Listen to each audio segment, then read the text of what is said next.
Speed is of vital importance. And when one is in a hurry, it is sometimes necessary to take a shortcut, which was the case this particular evening. There are men in London who, out of shyness or sourness, have no wish for the company of others. Yet they are not averse to comfortable chairs and the latest reading material. For their convenience, a club was started which forbade its members from taking any notice of each other. If a member talked, it was a black mark against him, and 3 such marks rendered him liable to expulsion. Sherlock Holmes was neither shy nor sour, but he joined the St. Denis Club because he found the atmosphere soothing. True, I'd always been diligent about not disturbing him here, but tonight I had come on a matter of the greatest urgency.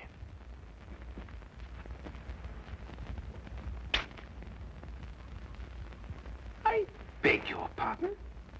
Oh, excuse me. I thought you were Sherlock Holmes. That's not the point. You talked. Well, I only went... You went psst, and that's the same thing. Mr. Grundy. Take this gentleman's name. Your name, sir? Watson. Dr. John Watson. But you made a mistake. I'm not a member of your club. Not a member?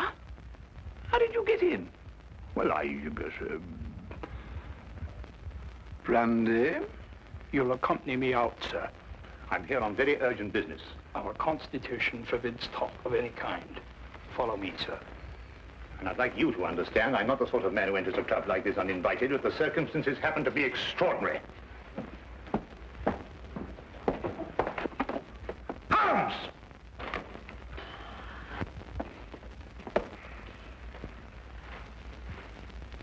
I must ask you, sir, not to attempt to... I don't believe such an incident has ever occurred before. Well, really? Holmes! I've never been so humiliated in my life. Why didn't you speak up in there? Because it's against the rules of the club, old chap. Oh, hang the club! This desire for privacy can go too far. What if an emergency arose? Yes, and perhaps to prevent that happening again, we'd better move down the hall a bit. Now, you were saying... What if an emergency arose? You can speak up now, Watson. What I'm trying to say is, what if an emergency arose and your presence is urgently requested? Nobody can put a hand on you. And I'm here, my dear chap. You've just disproved that. Oh, really? I'm only isolated here from triviality. Well, there's nothing trivial about this. There's a man waiting for you back at the flat, a man by the name of Dubec, Claude Dubec. He's had an experience that make your blood run cold. What sort of an experience, Watson? He watched a man being tortured. Tortured? We'll find a cab outside. Yes. Come along, then.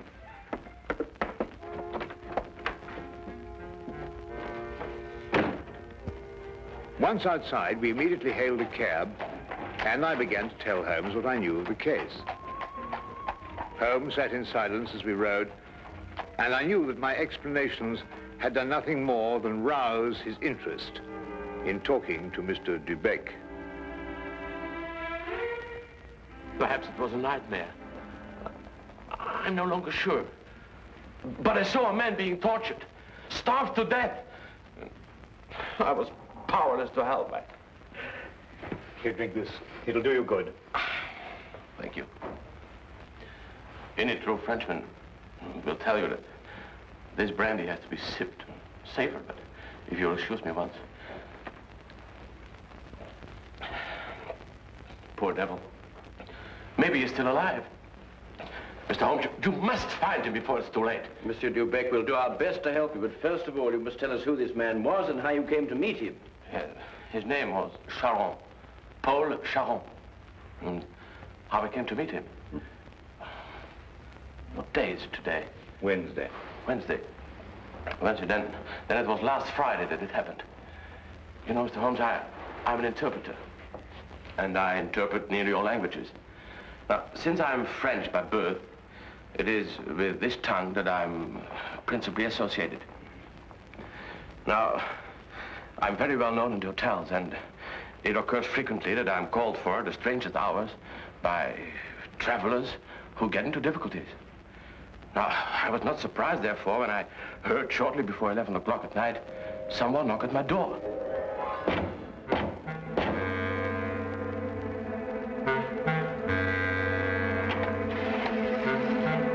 Mr. Beck? I'm he. My name is Latimer, Harold Latimer. Forgive me for calling at such a late hour, but the man at the hotel said it would be all right. Oh, you need an interpreter? Yes. You do speak French, don't you? No, with the greatest of pleasure. What's your problem? Well, you see, someone from France came to see me on business. As it turned out, he speaks only French. And I, of course, can't even read the label on a bottle of wine. Oh, that's a pity. He's leaving tomorrow, and it's imperative that we settle our business tonight. I realize this is an imposition at this late hour. An interpreter and a doctor are the same in this respect. His hours are whenever he is required. Now, just a moment, I'll get my hat going.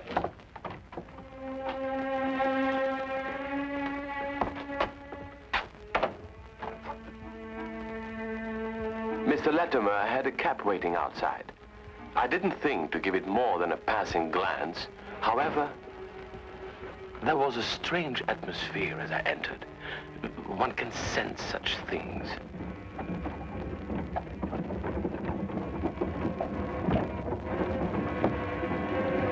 I must ask you not to. I beg your pardon? I prefer the shades drawn, Mr. Dubeck. But they cut out the view. That's exactly their purpose. You'll forgive me, but I have no intention of permitting you to see the place to which we are being driven. What's the meaning of this? You shall find out. Soon.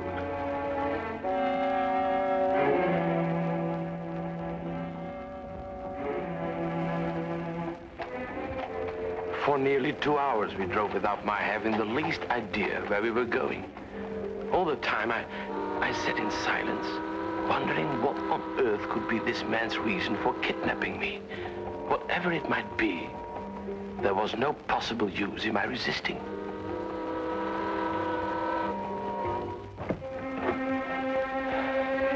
We've arrived, Mr. Dubeck. You're aware this is kidnapping, Mr. Latimer? It is somewhat of a liberty, I admit. We'll make it up to you. You may get out.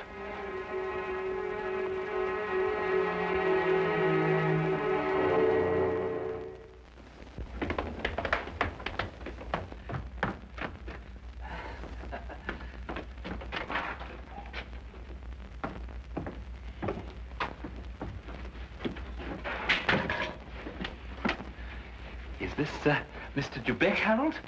Yes. Well done, well done. No ill feelings, Mr. Dubeck, I hope, but we couldn't get on without you. Now, what do you want of me? Only to ask a few questions of a French gentleman, and let us have the answers. If you deal fair with us, you'll not regret it. But if you try any tricks, you'll wish you hadn't been born. You follow me?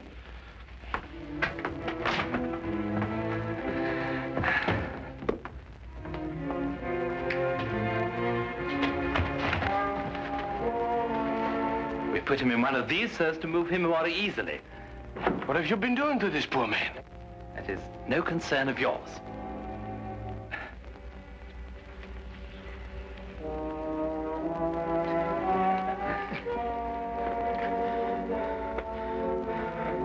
Feel better?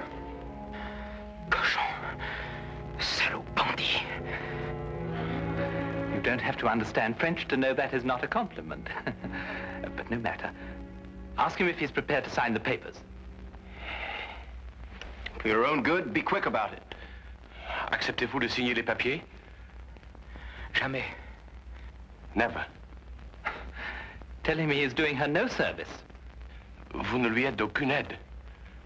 Laissez-moi lui entendre dire. He says, let me hear her say so. Tell him he'll go free if he signs. Signez et vous serez libéré. C'est alors que je ne serai plus jamais libre. He says, then he will never go free. Then he knows what awaits him. Translate that. Vous savez à quelles conséquences vous vous exposez? Peu m'importe. He says he doesn't care. Stop that! It is only the beginning if he persists in being stubborn. Now let us try again and see if we can get better results. I was horrified at having to be a part of an affair like this, and even though I was only the interpreter, I felt guilty at not being able to give him any help. What could I do with Latimer on one side and Judd on the other, giggling with each question? Again and again, I asked him in different ways whether he would give in and sign the document. Again and again, I got the same reply. But soon, a thought came to me. I took to adding little sentences of my own to each question. Innocent ones at first, to see if I could get away with it. When our companion showed no sign of catching on, I played a more dangerous game. I asked him all about himself and learned that his name was Paul Charon. He was a stranger in London, that he didn't know what house we were in, that he was being starved to death. In another minute, I might have wormed the whole story out from under their noses, but for the interruption. Who is it? Oh, it's Micheline. The door is locked. Get rid of her. Give me the gun.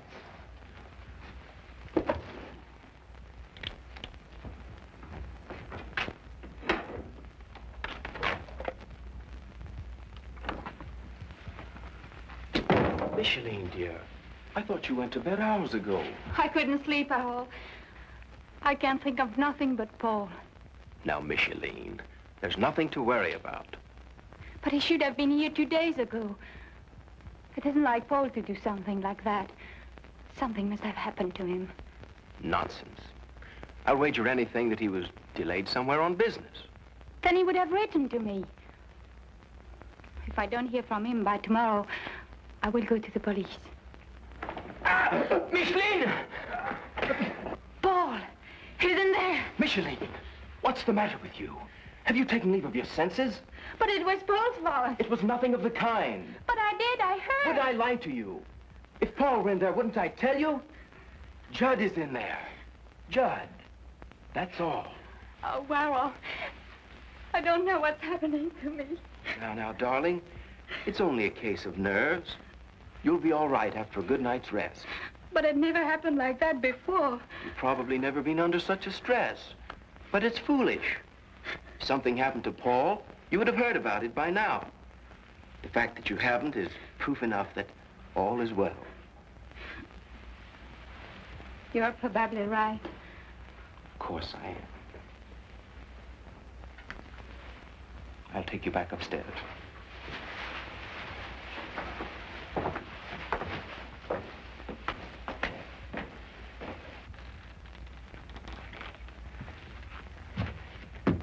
You perceive we have taken you into our confidence over some very private business. Shameful business.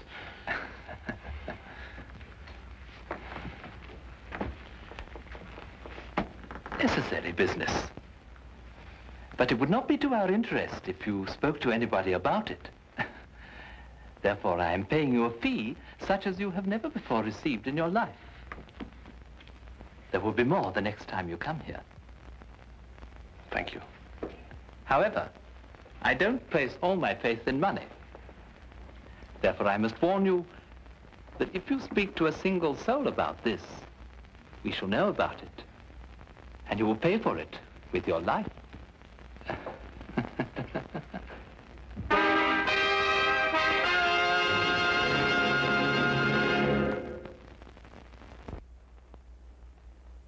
And now we return to the case of the French interpreter.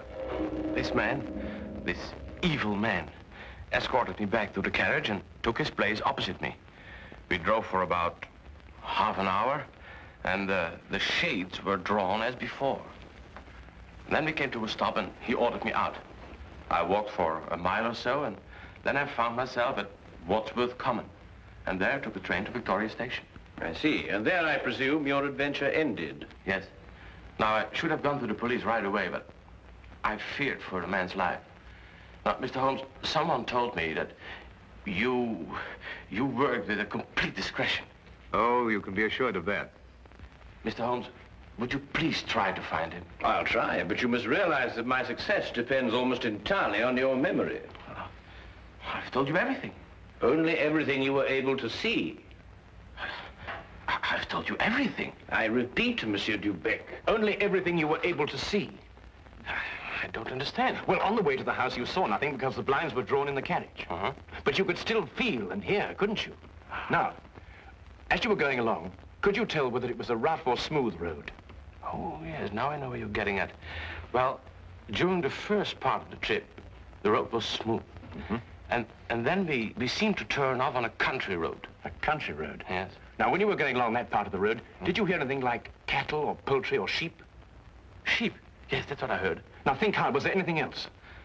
Oh, well, now I remember. I remember a horn, a foghorn, something like a coal barge passing by. I see. Now, what part of the journey would that be exactly? Toward the end, I'm certain. Was there anything else that you can remember? No. No. Oh, yes, something about the house. Yes, we left the house, and then we seemed to pass through a huge storage room. Yeah. And under the floor, I heard something like rushing water. Water? Yes, a stream. But it couldn't be, but that's what it seemed like. Thank you, Monsieur Dubec. I think I have all the information I require for the present. Have you already found out where he is? No, but I have all the facts at my disposal, and it's now only a question of time. Oh, please, Mr. Holmes, you don't give my name, because if they ever found out that I've been here... You can depend upon my keeping your confidence, Monsieur Dubec. However, I would urge you still to be on guard. I'll be careful, Mr. Holmes. Good. Thank you. Good night, Mr. Watson. Good night.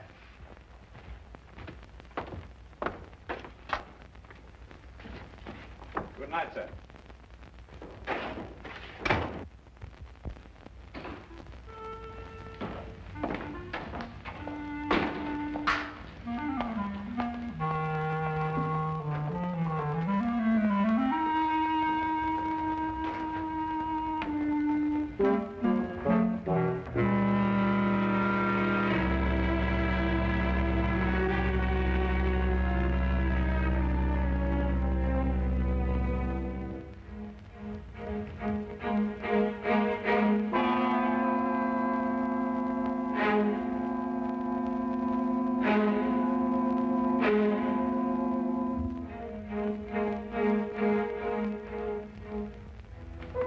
Well, now, Watson, you were listening to what Dubec had to say. Have you any theories? In a vague sort of way, yes. Well, let's hear it then. Well, now, it seemed to me that this young French girl had been carried off by this English chap, Latimer. Oh, but carried off from where? Or from Paris, I suppose. Well, the young girl could speak English fairly well, but the young man couldn't speak a word of French. Inference, the young girl had been in England some time, but the young man hadn't been in France. Well, then we can presume she came over on a visit to England, and this man, Harold, persuaded her to run away with him. More than likely, Watson. Then this Charon, the prisoner, brother or guardian, decides to come over on a visit from France. He meets Latimer and his associate, and then for some reason decides against signing away the girl's fortune, of which he is presumably the guardian. The men then resort to force. Excellent, Watson. I'm quite certain that you're not far from the truth now. Well, it's only simple logic. Yes, and with simple logic, we'll find the house. It must be here somewhere. And when we finish translating the facts that Dubec has given us, an X will mark the spot. Now, let's see.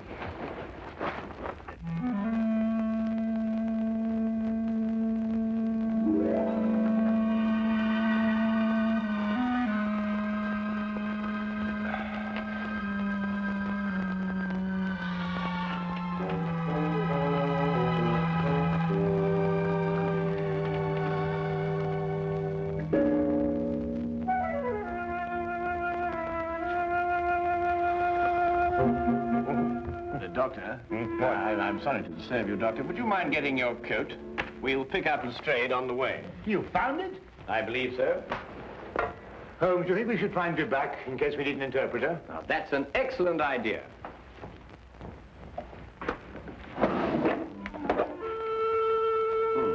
And from what I've heard, I believe these may come in handy. Right.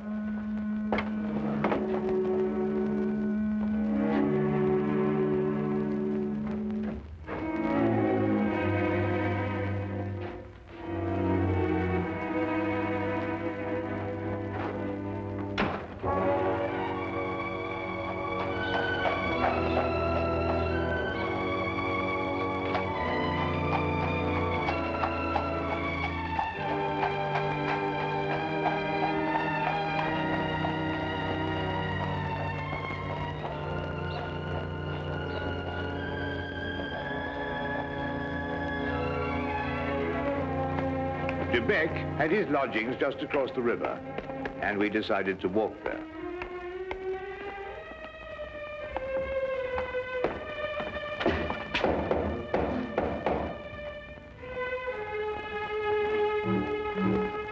If you're looking for Mr. De Beck, he left about an hour ago. Can you tell us where? Well, I don't know. I only know he drove away with a gentleman in a carriage. Well, did the gentleman leave his name? No, sir. Was he by any chance a rather tall, handsome-looking man? Oh, no, sir. It was a little gentleman with glasses. Did nothing but giggle all the time. Thank you, madam.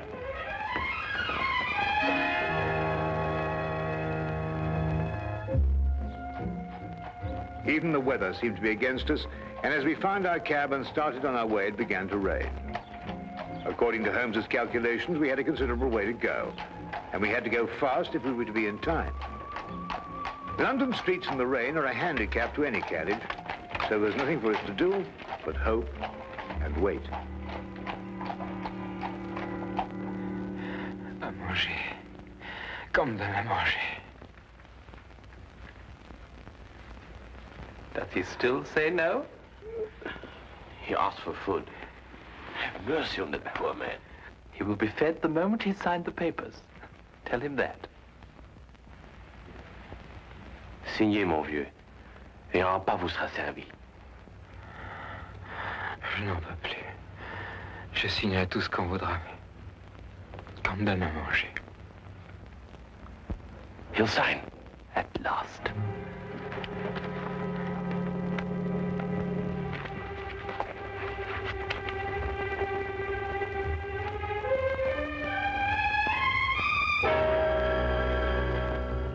Now feed this man.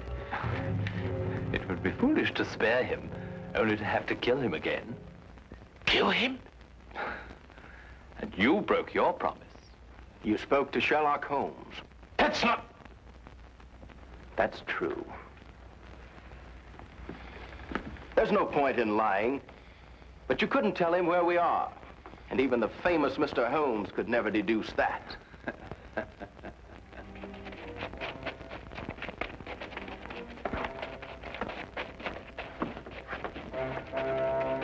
There are some men coming. Quick, open the trap.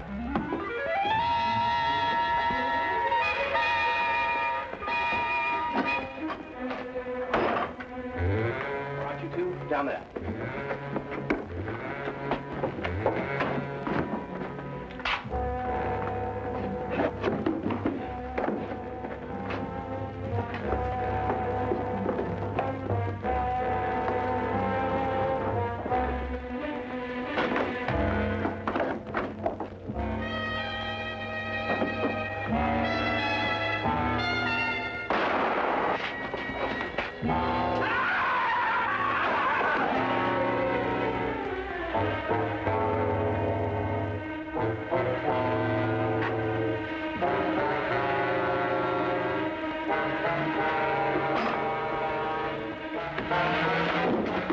Who are you? What do you want? Does that answer your question? The property was rightfully mine. I'm her husband. It belonged to me. But he controlled it and wouldn't sign it over to me. He found out you were a thief. You can't take me to jail. I only tried to get what was coming to me. I'll see that you do.